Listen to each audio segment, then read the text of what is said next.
Two things are infinite: the universe and human stupidity. I'm not sure about the universe. The Interplanetary Podcast. The exploration of space for the benefit of all mankind. Your hosts, here in London, Matthew Russell and Jamie Franklin. Oh, yeah, baby.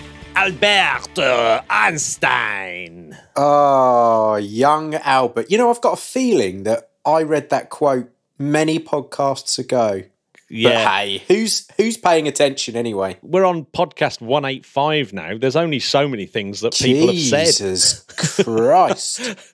Oh, Jamie, Yeah. I tell you what, May the 15th is a bit of a kind of space day. So many good May things. the 15th be with you. Do you want to know sort of things that have happened on May the 15th? Can I get a Sputnik? You can get a Sputnik 1958, Sputnik 3. Here we go. The one that looked like a Dalek. Oh, It really does look like a Dalek with silly arms. I mean, why they didn't strap a massive PA to the side of it to scream exterminate, I'll never know. How do you know they didn't? True. That was the one they launched in the International Geophysical Year, 1958. Glory. 1960, same day, Sputnik 4. Although it wasn't called Sputnik 4 to the Russians, they called it Karabi Sputnik 1. I like that. Yeah, so, which was the first of the Vostok spacecraft. So the Vostok that later would carry Gagarin up into orbit. But this one, get this, and I didn't know anything about this. It malfunctioned a little bit when they were trying to bring it back down. And it ended up landing in Wisconsin. Oh, And we'll talk about something very similar happened this week.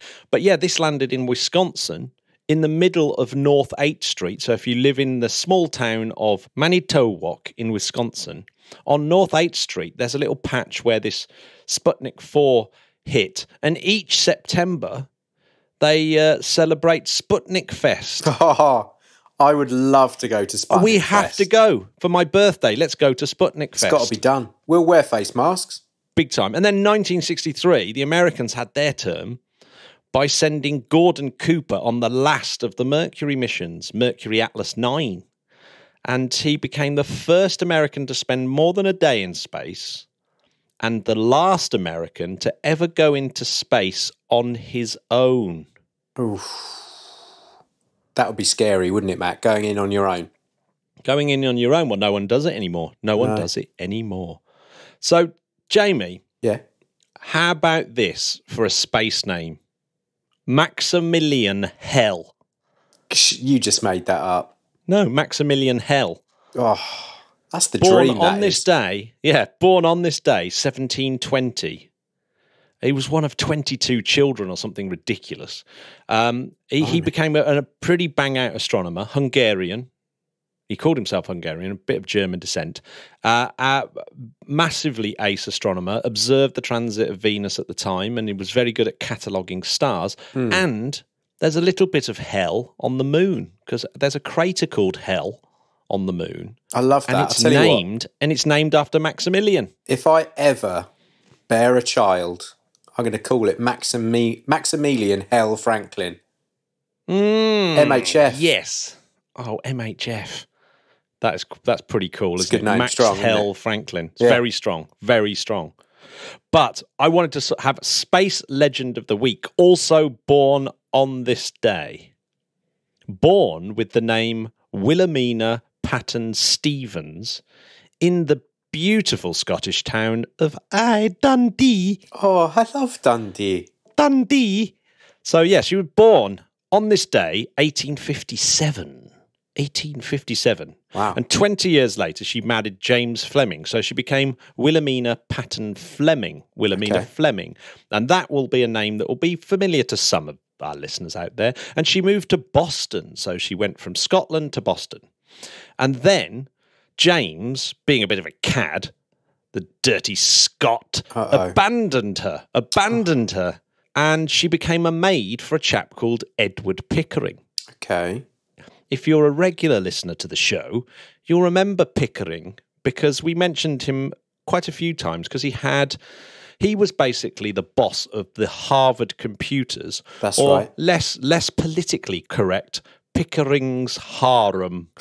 Yeah, God. Which is made up of a bunch of women that Pickering and his wife basically encouraged to work for Pickering, like doing all the computing. Yeah.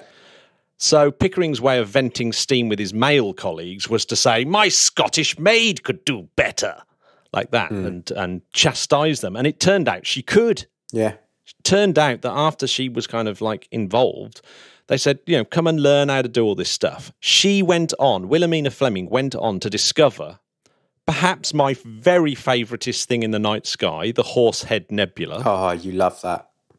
Well, we all love it. It's the best. It's the most picturesque things in the hydrogen alpha you could see. 59 gaseous nebulas, 310 variable stars, 10 novae, and she is credited with discovering the first ever white dwarf. So, yes, she openly advocated for women in the sciences at a talk she gave at the Chicago World Fair in 1893 called A Field for Woman's Work in Astronomy. So, yeah, they went on to become they were really famous in their day, the Harvard computers. But over the course of, the next few decades, they were kind of slowly forgotten about. But I've noticed that their kind of reputation is being restored recently. There was the BBC ran a few stories, particularly one about a project called Phaedra. Which is named Phaedra. Phaedra, which is, I think, a Greek goddess. But Project Phaedra, preserving Harvard's early data and research in astronomy. And that is a project where they found all these logbooks by these Harvard computers, all these amazing women, and are slowly digitizing them so that you can look through. They all start to get the credit that they deserve for all these discoveries that they've made. And I believe Chris Lintot's Zooniverse, there's a link to the Phaedra notebooks there, so you can go through. And so listeners, while you're bored at home, you can actually take part in 2 of these things and start going through the astronomical plates and naming them. And you can go through the notebooks and start putting them together so that this bunch of amazing astronomers get the recognition that they deserve. Incredible, rightly so. 100 years later. Amazing. Happy birthday, Wilhelmina Fleming, and to all the people that you've encouraged to get into astronomy. Here. Happy birthday, Wilhelmina. What an amazing space legend. Shall we? There's a little bit of space news before we go on to our guest. And our guest does actually tie in very nicely with Wilhelmina Fleming, so that will be pretty cool. Defo. But in space news this week, relating to the Wisconsin Sputnik 4 incident. Oh, yeah. What was really cool was following our mate Jonathan McDowell. Yes, Big John. Yes, fellow British Interplanetary Society member. Of course. Absolute legend to follow on Twitter. He really is the expert when it comes to stuff flying around the Earth. So we made a bit of a fuss when Tiangong 1, the Heavenly Palace, Chinese space station, made its uncontrollable fall to Earth back in 2018. Remember that? That's right, yeah. 8 tons, and everyone's going, is it going to fall on people? Well, what if I was to say to you, this week there was a 21-ton object that was coming down? Yeah. Now, what was incredible about this is I'd never really thought about it, but yeah, this Long March 5B that we were sort of very excited about last week, that's 21 tons of object that went into orbit that then has to decay. Now, normally, obviously, when people launch these mega rockets, they kind of sort that out, but the Chinese don't seem to have done that at all. It's just it will come down where it comes down. Yeah, it'll be fine.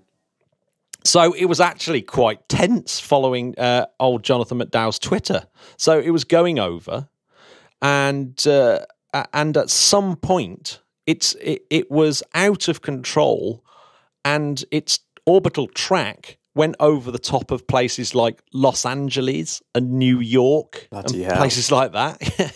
And eventually, after, a pretty close call, if it had come in like a few minutes earlier, it actually may have hit New York. But instead, I know, it's just ridiculous. But instead, it looked like it had hit the Atlantic Ocean, just splashed down. Statistically, that's probably the most likely place for it to hit, one of the big oceans. So in it pops, smashes into the ocean. But a few hours later, lots of photos started appearing on Twitter from the Ivory Coast village of Mahunu. And Mahunu, of a large metal pipe that had crashed out of the sky. And it's exactly on this, Mahunu is exactly on this track. So this is what Jonathan McDowell said. He says, when you have a big chunk of metal screaming through the upper atmosphere in a particular direction at a particular time, and you get reports of things falling out of the sky at that location at that time, it's not a big leap to connect them. So almost certainly this massive, great big metal pipe that's landed in the back of this Ivory Coast village is part of the Long March 5B. That is crazy. Oh my God. No, and the crazy thing is, obviously most people have signed up to one of these space treaties that says basically if you launch something into orbit, then you're responsible for the damage that it causes. And China actually have signed up to that, so they would have been in trouble. However, Ivory Coast haven't signed up to that agreement. So Chinese might not have to pay any reparations there. Bloody hell. So what I don't know, and it seems that the Chinese aren't being very forthcoming on that, is whether the Chinese genuinely lost control and it was an accident, or they just simply don't give a monkey's. Not that bothered. Yeah, it's like, it just doesn't matter. It's just negligence rather than an accident. I don't think they would have been saying that had that, fallen on New York. But the Chinese government can go do one at the moment, for goodness sake. Yes. Anyway, although I'm not going to go as far as like all the accusations that they did it deliberately and all that kind of nonsense. No. Jamie, there is you have to go check this out. I played it yesterday, and after I was really convinced I was doing really, really well, and then I crashed into the space station and failed. Right, so you must be talking about the SpaceX online simulator. I am talking about the SpaceX online simulator. Talk me through it. Well, you just go to SpaceX. The SpaceX website, go to their online simulator, and you can pretend to manually dock the Crew Dragon to the International Space Station, and it's really, really cool. It's a bit like the BIS Soyuz docking simulator that they turn up to lots of fairs with, which is really cool. But this how did you get on? Did you say you're not very well? I did really well up until the very last bit. I'd got it all lined up, everything was perfect, and I think I was just going slightly too fast when I hit the. I was pretty. Do you know what? I was pretty chuffed with myself, and then right at the end, I just panicked, and I was just going a little bit too fast. Sounds like Gravity. It was a bit. Make a film out of your incident. Out of my terrible bit of driving. Oh, it was very close. But yeah, give it a go, Jamie. It's really cool. I'm going to give it a go. It's very difficult. It's more difficult than you think. So that and it gives you an indication. Of course, what's odd about that is that it's pretty automatic these days, the Crew Dragon, but that you obviously have to learn how to do it if the automation goes down. Yes. Yeah. Of course. Or an astronaut has to get on the old Canadarm and drag you in. Well, I've got a question, Matt. Mm-hmm. What are ESA up to? So ESA, they announced that the Aeolus mission, which if you remember way, way, way back on podcast, what podcast did I talk about it on? I think it was like 95 or something like that. So way back. Knows. It was on the same podcast that we had Lauren Grush on. I went to Darmstadt to see the launch from the control center there of the Aeolus mission, although it ended up launching the next day, so I missed it. It's working really, really well, and now the data is going completely public. So this wind measuring satellite, so it's got this amazing laser that they fire down into the clouds, and then it bounces back up to the spacecraft, and they're able to measure wind speeds. It's one of the most technological I love that. bits of genius out there. Very, very difficult to make. They had all sorts of problems. If you listen to Podcast 95, you can listen to a few little things that I picked up while I was there. I've also on the Patreon channel stuck in a bit of bonus clip that I recorded of one of the mission scientists talking. It's the audio quality is too bad to be on the show, but it's interesting. So, and that's saying something. Yeah, that is saying something. So it's too bad to be on the show. So I've stuck it up on the Patreon website. You can only listen to it if you're a Patreon. I thought it's about time we gave the Patreon some perks. And well, how do you become a Patreon, Matt? I mean, we normally do this at the end of the show, but oh yeah, well, you go to www.interplanetary.org.uk and make your way from one of the links there, or simply go to patreon.com/interplanetary if you're a little bit lazy. Huge reveal. That's a huge reveal, wasn't it? So yes, you can go and do that. But yes, that is a little chat from Anne Greta Straumer, who was lovely. I had a little pint with her afterwards. Nice. Yeah, a very, very, very cool person. Yeah, so yeah, it's now sending data. All that data is going into weather forecasting now, and it's the UK that have kind of been leading on that. The European Centre for Medium Range Weather Forecasts have been using that data since January. And there's things like amazing things like they've built a whole new downlink station in the Antarctica. So there's these massive antenna that they've stuck in the Antarctica so that you can download the data from that satellite and get it out to the world as quickly as possible. Damn. Yeah. So there's the Svalbard antenna and the Antarctica. Oh, Matt, I've always wanted to go there. Yeah. There's another little road trip we should do. Svalbard. Let's do it. Hang on a minute. Svalbard, Antarctica. No, there's one in Antarctica and one in Svalbard. Yeah, I was going to say. Yeah. Svalbard is they're literally the opposite coast of the Arctic. Yeah, they're literally the opposite sides of the world. Yeah. Hence they've got the two. They got the two antennas. Yeah. Damn it! I thought I'd caught you out. No. You got to remember that Aeolus is in some form of sun synchronous orbit. So it's going over the top of the Earth. So that's why you've got those two different places for it to download the information. Oh, big time! It's riding the Terminator, as they say. Oh, yes. Yes.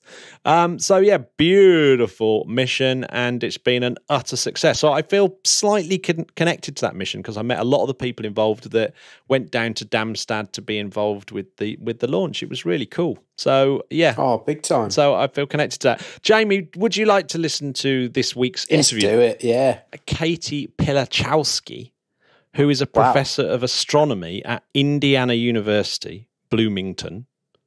And she holds the Daniel Kirkwood Chair in Astronomy. So she's a bit of an absolute ledge. Sounds like it. So, yeah. Would you like to hear our little interview? I, Matthew, would love nothing more. Let's roll it. Let's roll it. A Kootai.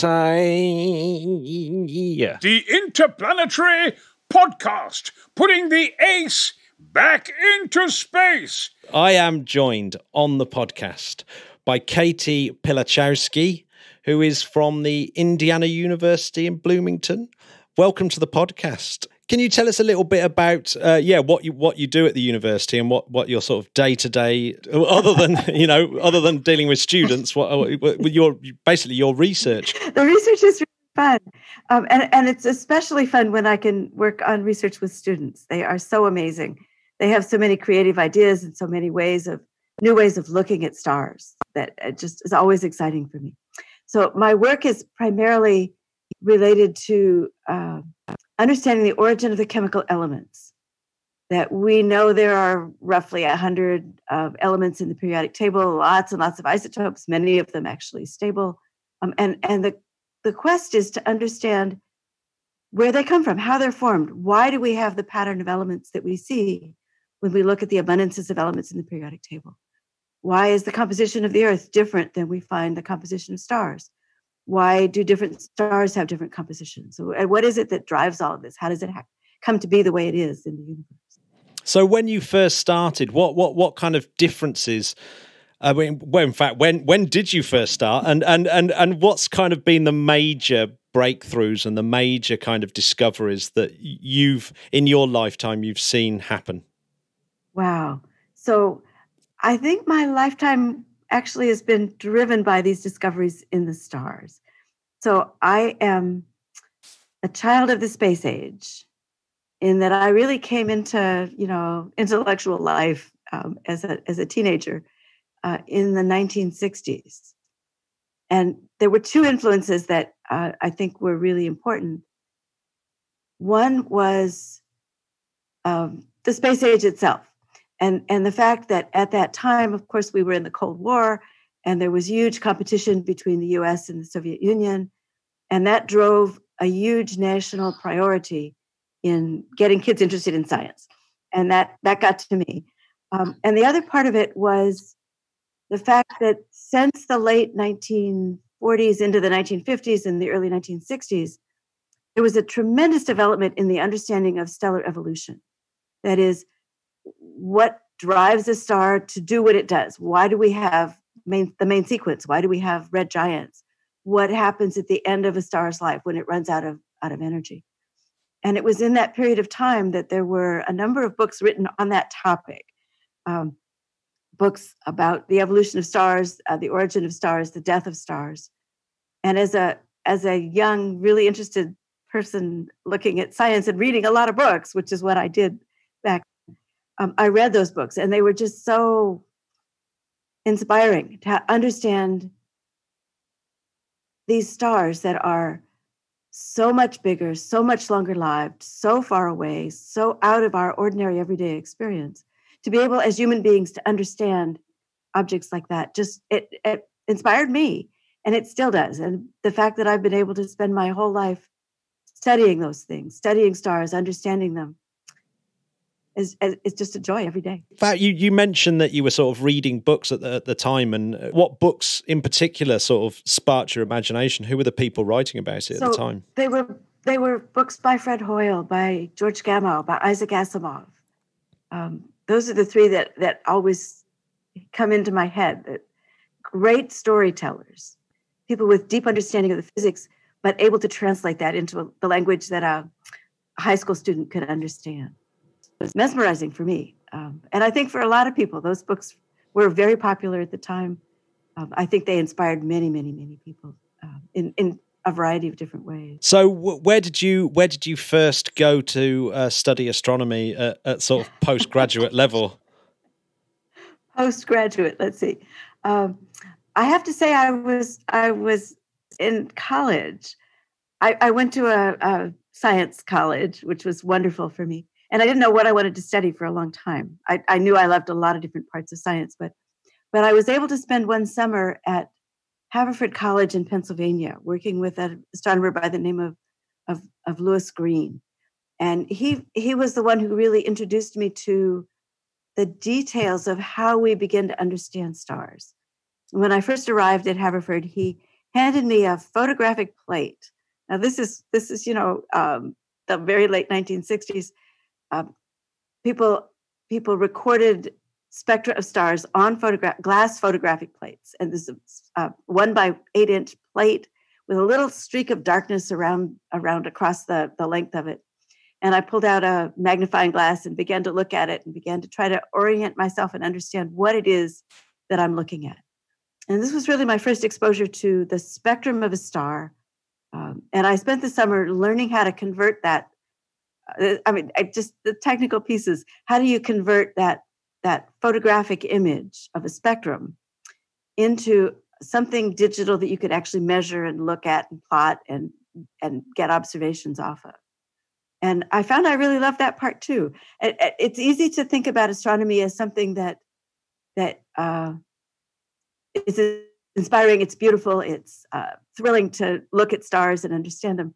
But there's this hard work piece that goes underneath it that requires patience and detail and time and just lots of work to get to the point that you can say, oh, I know something new about this star that nobody's known before. And I enjoyed that hard work part too, that it was just understanding deeply how we get to where we want to be was also part of the thrill for me. So that's what really hooked it for me, that's what I had to do.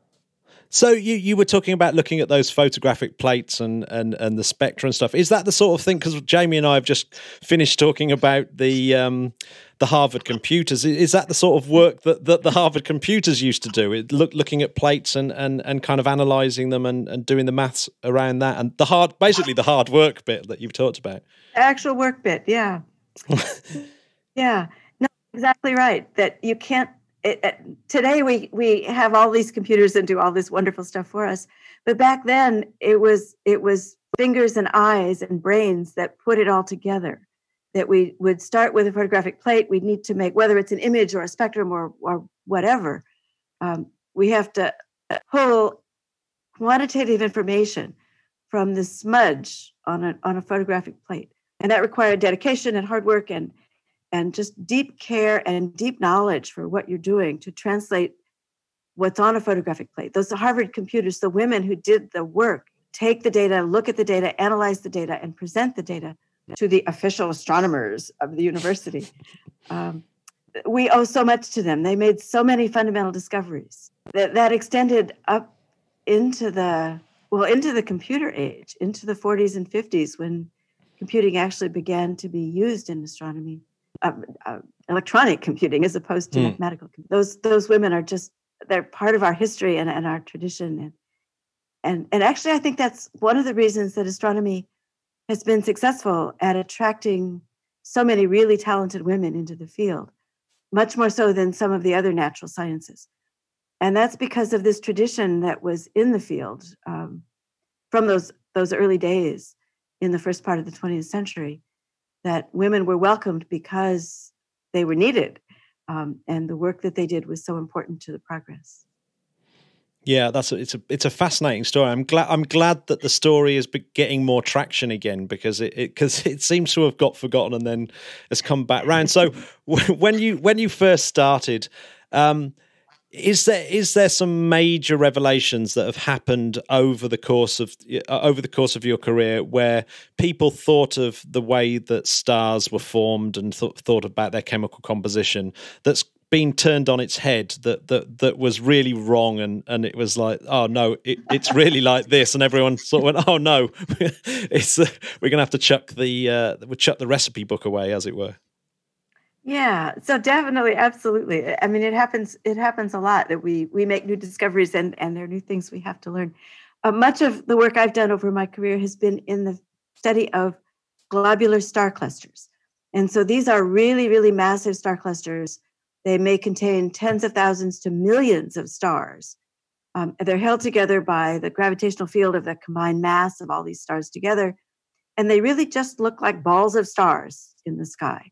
There are about 150, maybe 200, I don't think we found them all yet, of these clusters in our Milky Way galaxy.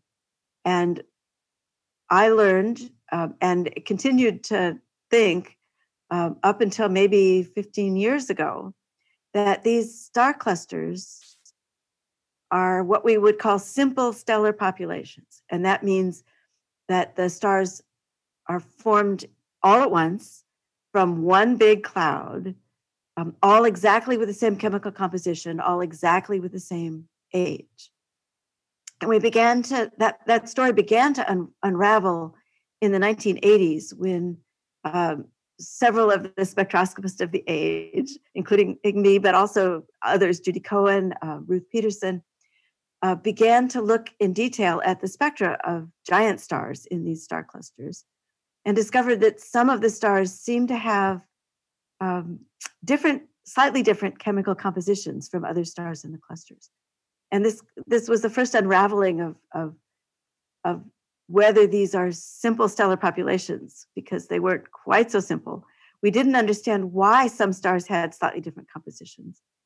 Those different compositions turned out to be excesses of two oddball elements, sodium and aluminum, And some of the stars had stronger nitrogen abundances than other stars. They had less oxygen than other stars. I mean, you really have to look at these stars in detail to see these kinds of tiny little differences. Now we understand that these clusters are not simple stellar populations. These clusters are the oldest things we find, almost the oldest things we find in the Milky Way.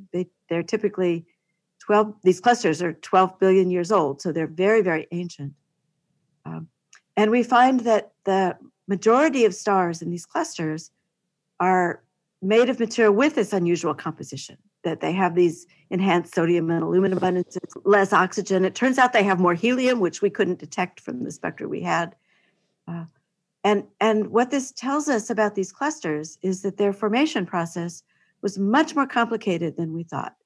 They're not simple at all. And in fact, the compositions of these clusters are very different than, in terms of these particular elements, are very different than any other stars in the Milky Way. There are a few stars that escape from these clusters that we find sort of randomly around the sky, but the globular clusters are the place where these peculiar compositions form. And this is actually pretty important because these clusters are so ancient, 12 billion years old. Look at the compositions of the clusters. We're looking at early phases of the evolution of the universe, the first really big star-forming events. They produced the elements that sort of contaminated the rest of the universe. They lit up the universe in exciting ways because they produced all these massive stars right at the beginning. And we're now beginning to find those as black holes in the centers of these clusters. So their story, their history, is connected to the birth of stars and the birth of light in the universe in ways that are just amazing. These clusters are part of our history. And to begin to understand that history from the perspective of the compositions of these peculiar stars, it's just thrilling for me. It's really exciting. What's the very latest thinking about globular clusters and how they sort of helped form the Milky Way? Because presumably they're super important when it comes to the actual formation of our galaxy, but does that go out to other galaxies as well? Can we see globular clusters, for example, over in Andromeda? We can, and they are amazing.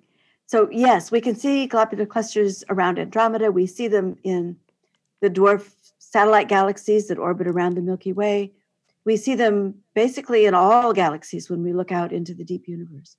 We know that some galaxies have tons of globular clusters. The bigger the galaxy, bigger ones tend to have more globular clusters. But everywhere we look, we can find these. In the local group of galaxies, so here in the Milky Way, in our satellite galaxies, in the large and small Magellanic Clouds, in Andromeda, we can resolve those globular clusters and actually see individual stars. It's a little more difficult in Andromeda, but we can do it. But as we go further out into space, further, say, out to the Virgo cluster and galaxies further away, the Virgo cluster of galaxies, the globular clusters become so small that they're really just points of light, and it becomes a little bit more difficult to distinguish them from faint stars in the Milky Way. But we can. And we know that these globular clusters are common around all galaxies. And as we look at them, we can begin to distinguish that there are different types of globular clusters. And we see this in our own Milky Way, but more easily, we see this around other galaxies, that we find globular clusters that are have different colors. So astronomers measure how much blue light, how much red light, and we then can construct sort of, is it bluish or is it a reddish kind of a cluster? When we look at these faraway galaxies, we see populations of clusters that are a little more blue and clusters that are a little more red. And we begin to understand that they tell us something about galaxy formation, and both our own Milky Way formation and the formation of all galaxies. We believe that some clusters are formed in small galaxies, which later merge with a bigger galaxy. They get eaten up. And those form a population of clusters that are sort of merger results, that they formed in small galaxies, but they now belong to a big galaxy. And we know that the big galaxy also formed its own clusters, and those two make up distinct populations around galaxies. Our own Milky Way has two populations. We have a population of clusters that really were part of the Milky Way in its formation, and a population of clusters that we think the Milky Way acquired through eating their host galaxies, merging those galaxies into its own larger mass. And so by studying those different populations, we can begin to look at how those mergers occurred. We can look at the kinds of galaxies that merged into the Milky Way, the kinds of motions and the ways in which those mergers occurred. And so that tells us something about the formation of our galaxy and about all galaxies. Yeah, it's like what I love about this type of astronomy is it's like a detective story mixed almost with like a genealogy type thing where you're sort of looking at family trees and how people moved around. It's kind of like that, isn't it? That's what it feels like to me. Do you ever get the sense that it's like that? I hadn't, but you're right. It does give us that sense of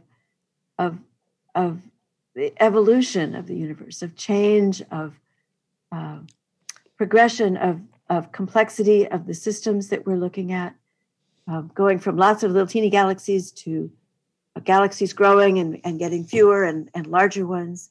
This overall sense of how the universe changes and evolves. Our globular clusters are part of that story.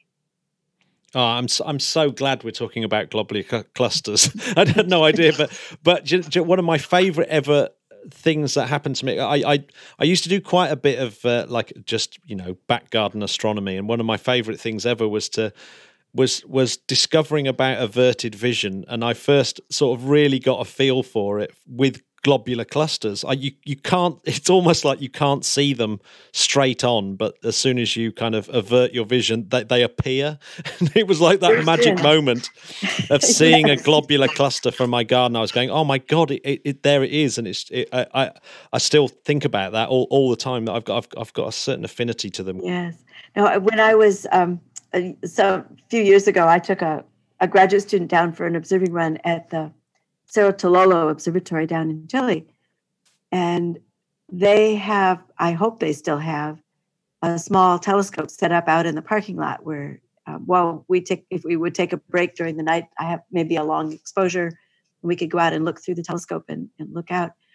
And I wanted the student to see the globular cluster Omega Centauri. It is the most massive, most beautiful cluster, I think, in our Milky Way.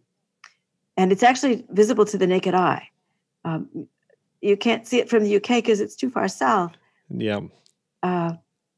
From Egypt, it can be seen. And it was actually discovered by a British astronomer visiting Egypt. So, and that's why the Omega Centauri, because it got a star name as a result of being looking kind of like a star.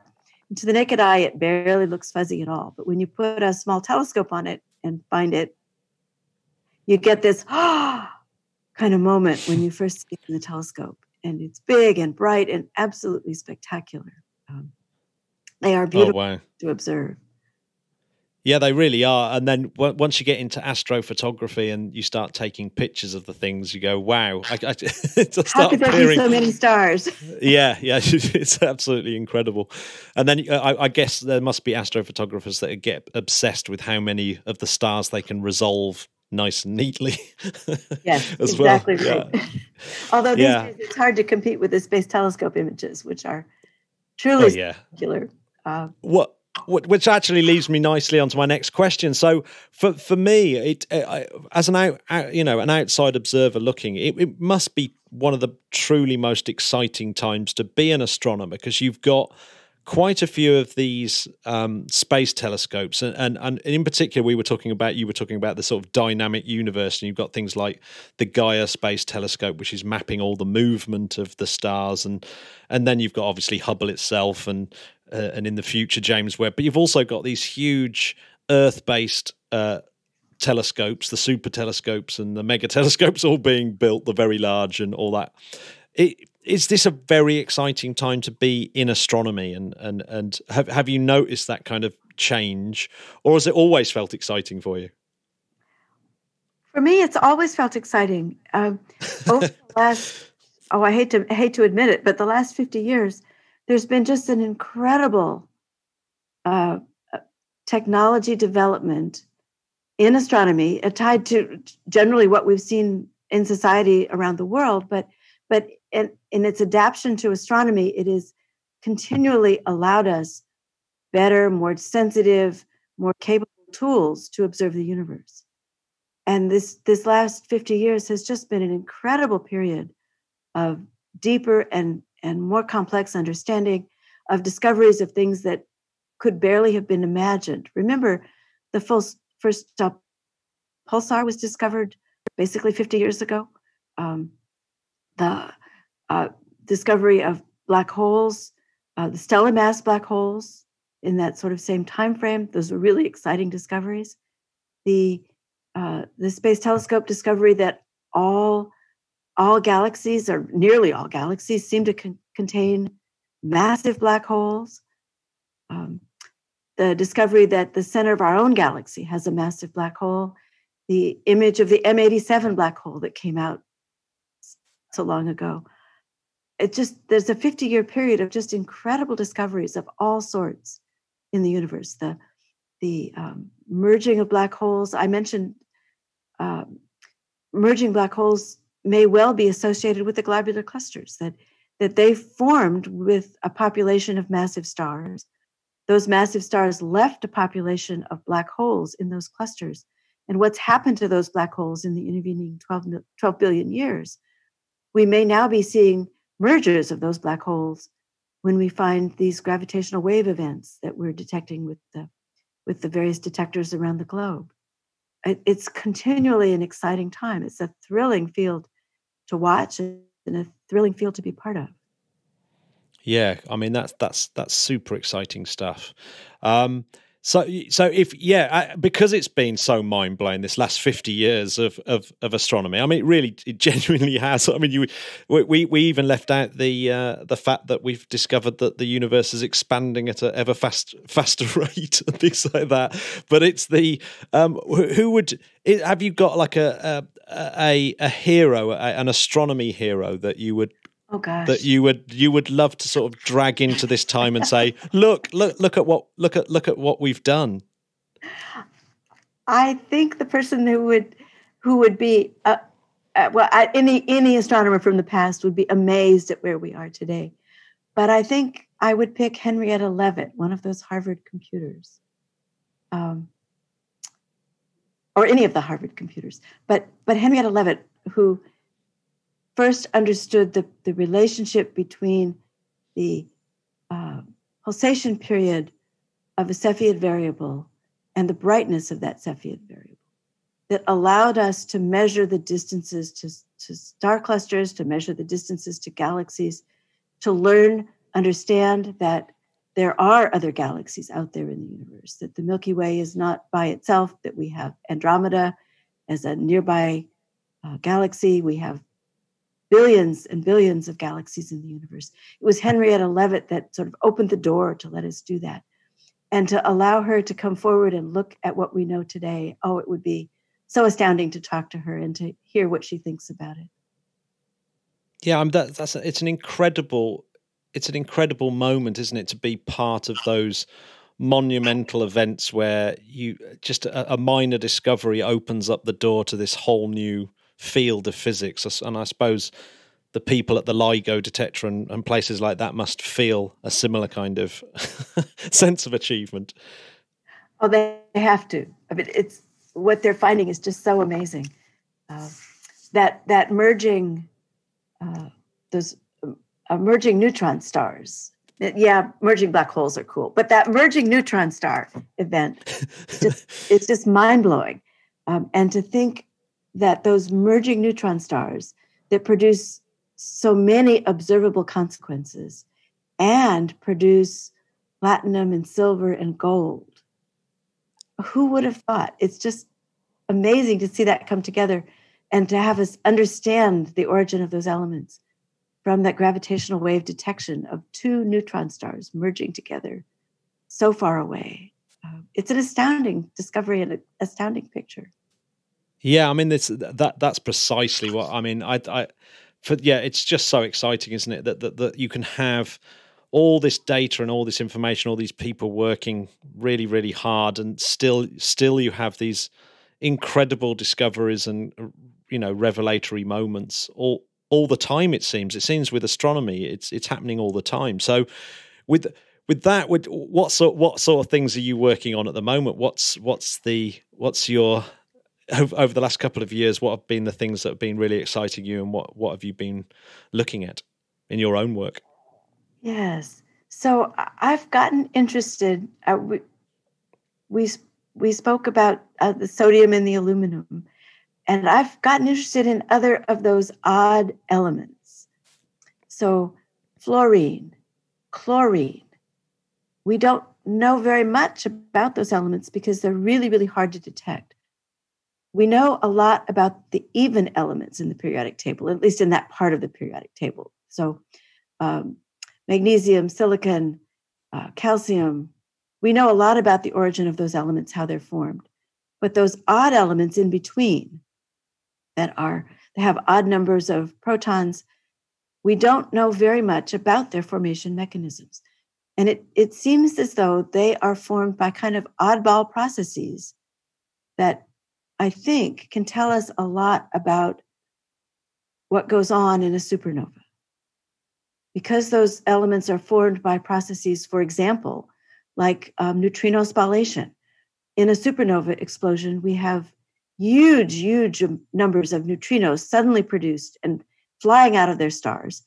Those neutrinos, the production where they're produced, the central part of the star, is surrounded by very high density material, shells of oxygen and neon and other elements, very, very dense.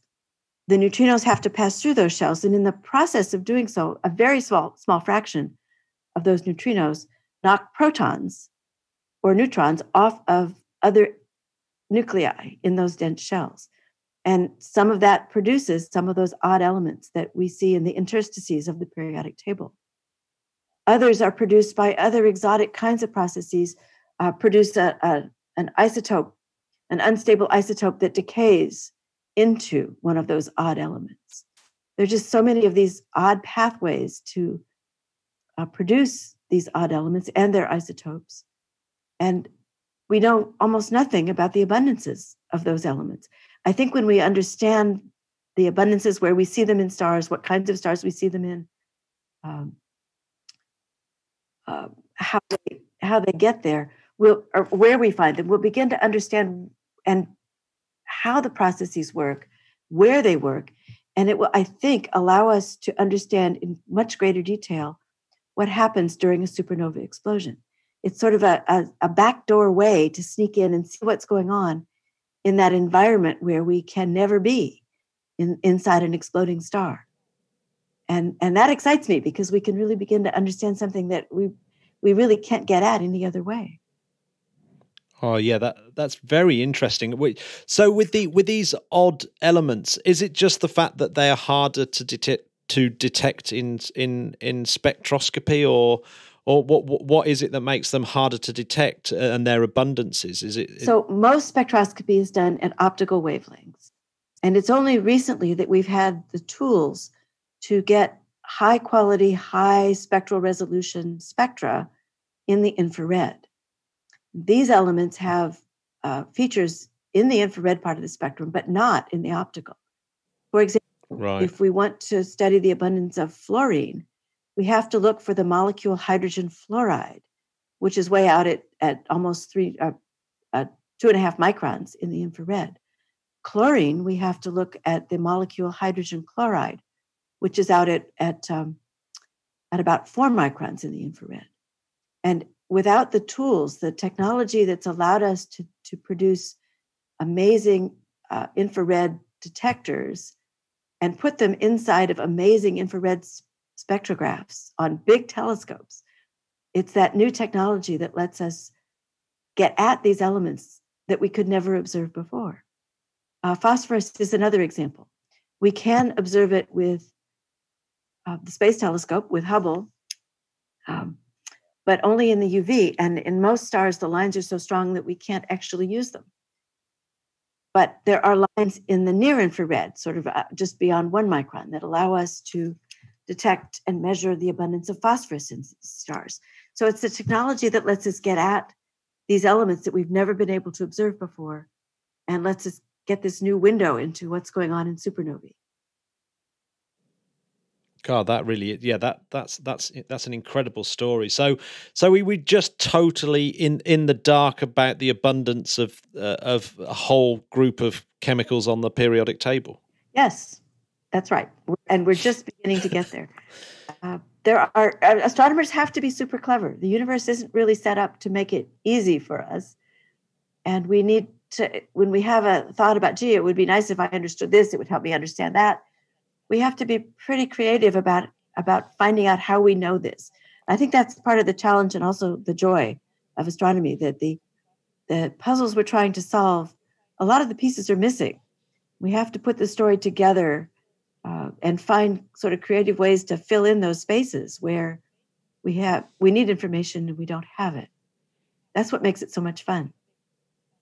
Yeah, so I've got I've just had a little question that I think might be quite a nice one. Was that I often think about science as a sort of jigsaw puzzle, and that often you've got this jigsaw puzzle, and you look down at the jigsaw puzzle, and there's an obvious space where there's a bit of missing information, and then someone does an experiment and they find this piece that fits perfectly in that space, and that kind of feels like science when it's all working properly, and that it kind of gives validation to all the other results when you find the piece that fits so nicely in the jigsaw puzzle. But occasionally someone picks up a piece and it doesn't go fit at all nicely in the jigsaw puzzle, something like dark matter or something like that, where someone measures the velocities of stars and it's like, hang on a second, all the galaxies should be flying apart.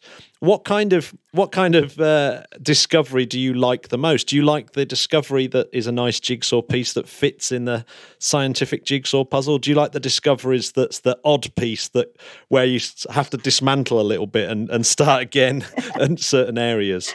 They have to go together. We really have to have both. The pieces that fit are immensely satisfying, and that don't make the challenge.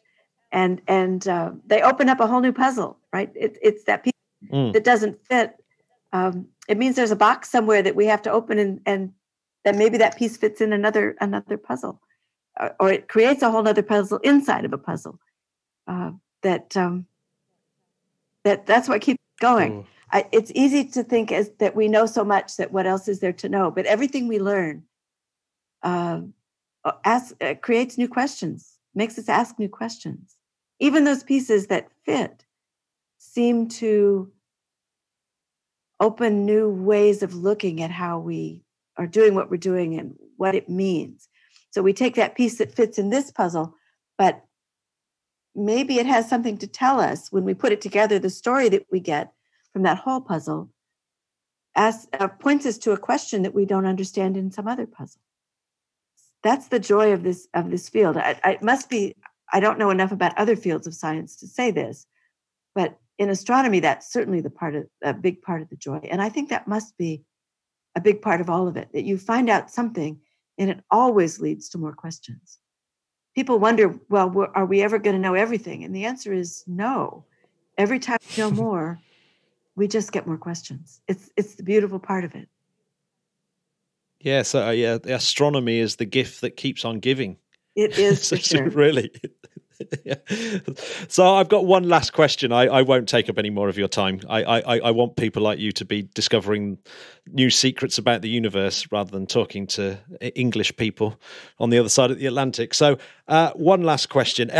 Do you for our space playlist, do you have a piece of space inspired music that that you listen to occasionally and it inspires you to do more space? So I think my favorite CD is one that I'm not even sure is on the market anymore. And I use it often in my classes. It's a CD that was produced by a group at the Goddard Space Flight Center years and years ago, a group called the Chromatics.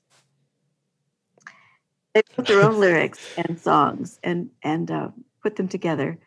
And they have picked up all kinds of astronomical topics, stars to planets to meteors to galaxies. And they're fun to listen to because they all tell stories. They all sort of relate the science in a way that is engaging and exciting and fun to listen to.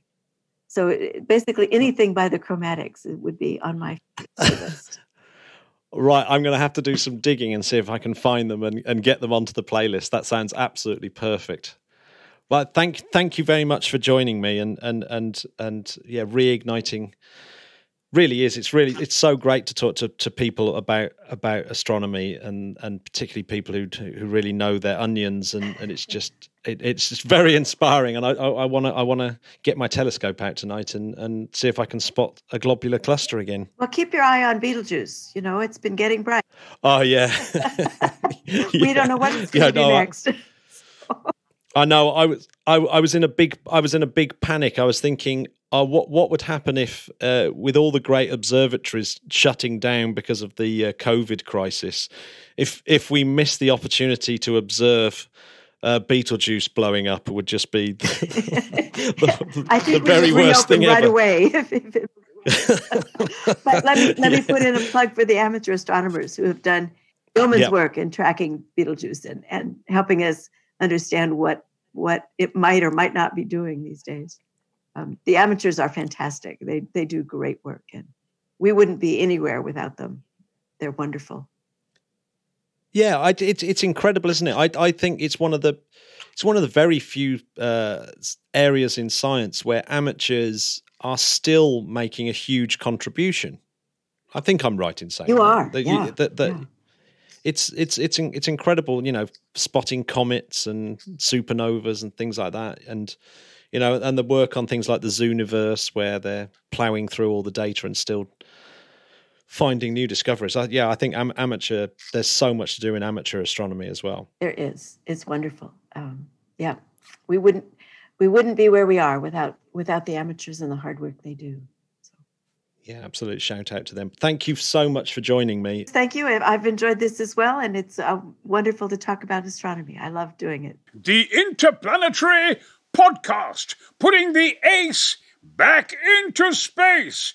There you go, Jamie. Lots of stellar knowledge there. Absolutely wonderful stuff. And I think if you wanted to follow her, where would you go, Matt? Probably the best place to go to is the Indiana University website, and you'll find her as a faculty member there. And there's links out to all her different papers. Incredible stuff. Get involved. What are you doing for the rest of the day? Or the rest of the week? Or, you know, is it just, let me guess, is your day going to be just endless Zoom calls like mine? How did you guess? Hour after hour of sitting in front of... It's literally my life at the moment. But I won't complain, Matt. I'm one of the lucky ones. I'm still very busy with work in the music world. And, planning on lots of excellent content with our endorsees. So, yeah, that's me. And I think I'm going to make sure that I get out for my exercise, Matt. I'm going to be riding a bike, I think. I'm into my bike riding at the moment. And excellent. There we go. So keep 2 meters away from me if you see me. Well, that would be the case in normal life anyway. So yeah, I mean that's just normal, isn't it? Because you're a bit like one of those kind of like dogs that have got a muzzle. Yes, it's a bit dangerous. That's true. And Matthew, how are you spending your day? Well, apart do you know from the what? Zoom calls. Once I've finished all my Zoom calls, I'm going to actually, I think, fix my bike. My chain has gone incredibly rusty. I had not thought about how bad the sea air. It really is a ruster. Well, look at us, a pair of bikers. Pair of bikers. Oh, Jamie, did you see the picture of the SpaceX astronauts in their white leather SpaceX spacesuits? I haven't seen that yet. No. Oh man, you know that the SpaceX spacesuit was really cool. Yeah. It was like, oh my god, it's the coolest spacesuit ever. Uh-huh. When sort of two middle-aged men who are a little bit on the portly side get in them. Yeah.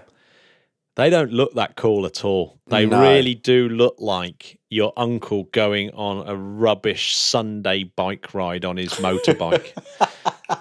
Now I'm going to have to look this up. They look terrible.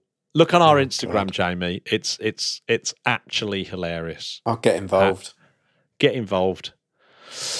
Right. On that note, on the bombshell that SpaceX spacesuits aren't quite as cool as we first thought. Certainly not the Mercury spacesuit, that's for certain. There we go. This is it. I might try and buy a Mercury spacesuit. Gimme fried chicken. Talking of chicken, I might go and make myself some lunch. Oh, there we go. Have a lovely week, everyone, and we'll see you this time next week for some more fun space stuff. Bye-bye, Spodcast! Goodbye.